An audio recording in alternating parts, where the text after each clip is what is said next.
I'm sorry guys, but this is how the video is gonna go. Sadly, I couldn't do a video while I was actually doing the car. It does add a lot of time, and I was in a time crunch because I was actually doing my struts. That ended up taking many more hours than they should have, so I had to cut this one short. But these are the parts I took off the car. I'll have all the part numbers down below. But the only thing I wanted to show you guys is there is a left and a right on this, on the outer tie rod ends. I'm doing outer and inner tie rod in on one video, but there's normally a nut right here. If you're only doing the outer tie rod in, once you pop it all loose, I think I got a little bit of a video of that. Once you pop this loose, count how many times you screw this out, and then you can almost just leave the nut on there and just screw the new one on. If you're only doing outers, I said since I already had it all apart, I might as well do the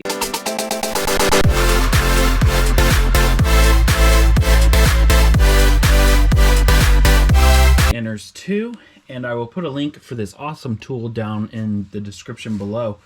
But the shop I was actually at had the tool, and it's a tool. It's hard to get into these areas where this nut is right here, if you see it. I think it turned out to be a 24 millimeter or something like that.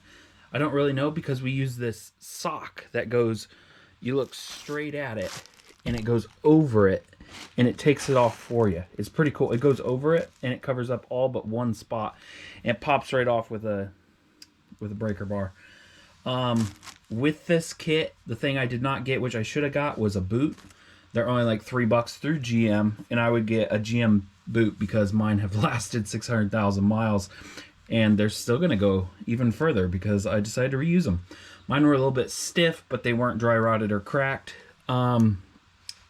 When you buy the inner tie rod in, it comes with right here, there's a boot that goes over this area right here. There's a C-clamp here, like a clamp. It comes with a new one of them, and then this clamp that goes on the top part. You have to break this clip to get it off, and I know I do have some pictures and maybe a video of me doing that.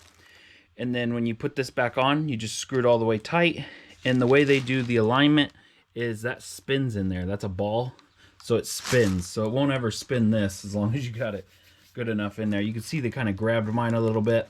This one actually had a nut that got stuck on there, so it looks pried up a lot, but this one, it came right off.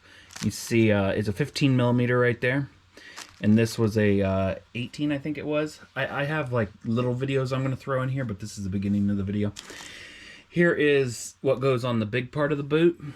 So I just got in there. This was like this, and I think you can see like there's little holes there, and this is like little cleats. All I did was pry up it and then grab and spin, and it popped right off. Now when you put it back on, I've never done one of these, and the person I was with had a tool, and the tool actually broke. It was easier to use like a weird side cutter looking things, but when you push this together, it's already pushed together.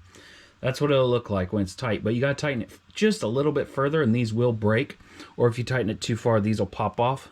Well, all you do is just crunch both sides of these. You kind of just like grab it like this and go, and you just crunch it a little bit to where the boot won't move. It's not an axle shaft, so it doesn't spin.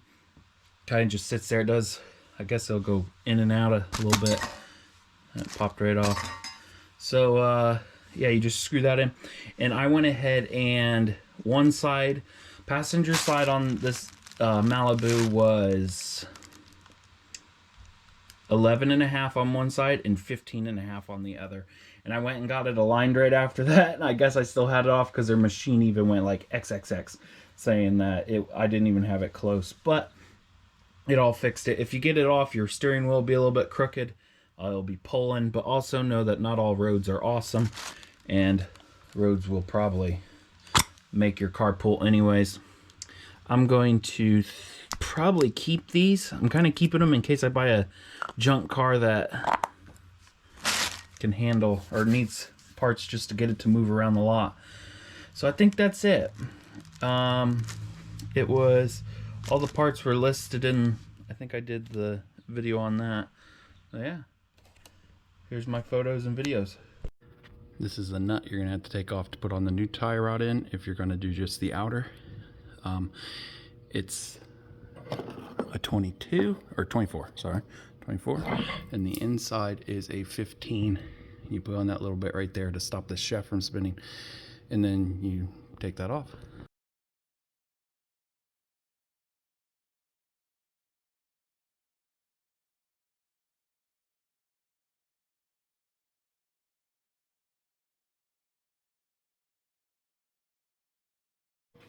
If you guys are removing this nut and just doing the outside, it is a 24 millimeter.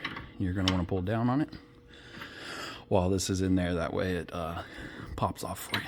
If you do a lot of alignments, which I do, it's all scratched up right there. This should come right off because they adjust it quite often. This is what we're taking off. It's an 18 millimeter on the bottom.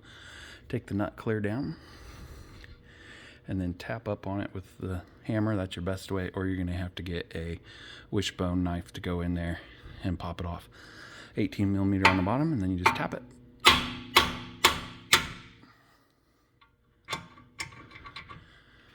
We're replacing the outer and the inner, and normally you count how many times you screw this off and then screw it back on, but since we're replacing the inner, we're just gonna have to get a